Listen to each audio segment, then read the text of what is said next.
किसी गांव में रमेश और सुनीता रहते थे। उन दोनों की नई नई शादी हुई थी। सुनीता पढ़ी लिखी नहीं थी, लेकिन रमेश शहर में एक आईटी कंपनी में इंजीनियर था।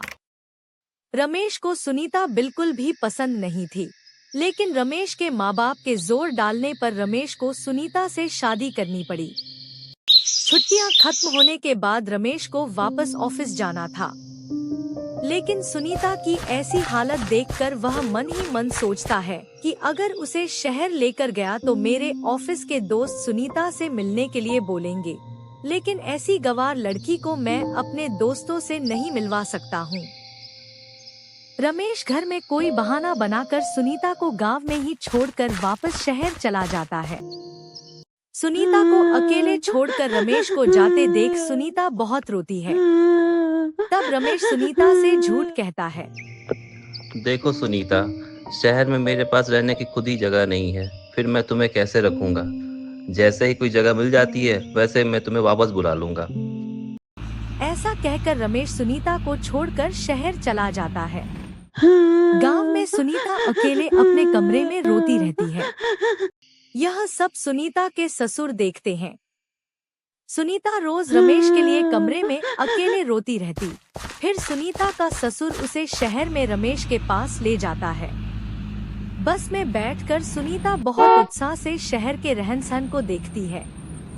रात को जब रमेश ऑफिस से वापस घर आता है तो सुनीता को देखकर वह हैरान हो जाता है। फिर रमेश से उसके ससुर बोलते, तू तो बहू को गांव में छोड़कर यहाँ आ गया था। इसका गांव में रो रो कर बुरा हाल था, तो मैंने और तुम्हारी माँ ने ये फैसला लिया क्यों ना इसे तुम्हारे पास शहर ले आए। ऐसा कहकर वह सुनीता को रमेश के पास छोड़कर वापस गांव चला जाता है। एक दिन रमेश परेशान होकर सोचता है कि अगर इसके बारे में मेरे ऑफिस के दोस्तों को पता लग गया तो।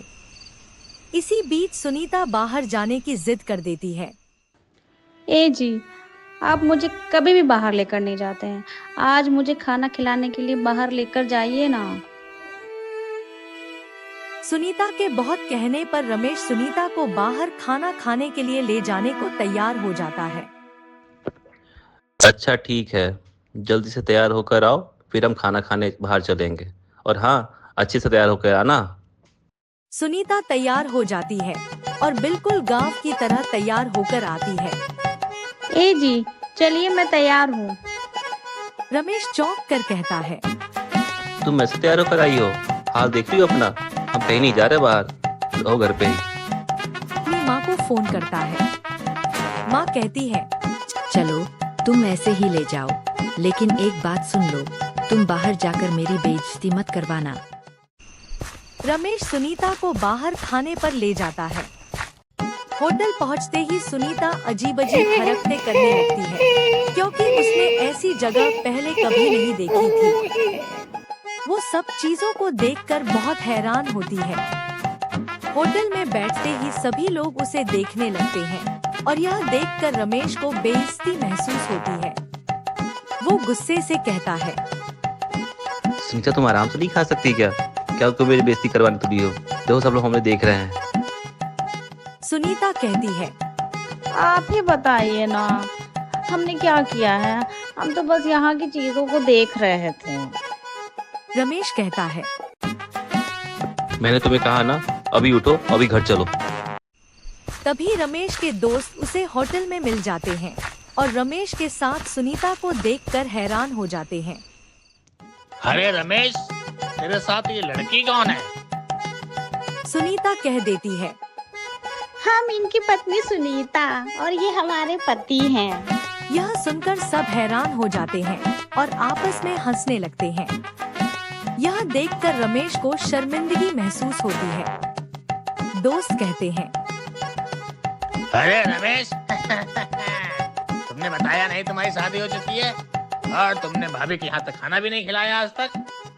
रमेश मजबूरी में कह देता है, हाँ, क्यों नहीं, कल फिर तुम लोग आ जाओ फिर खाना पे।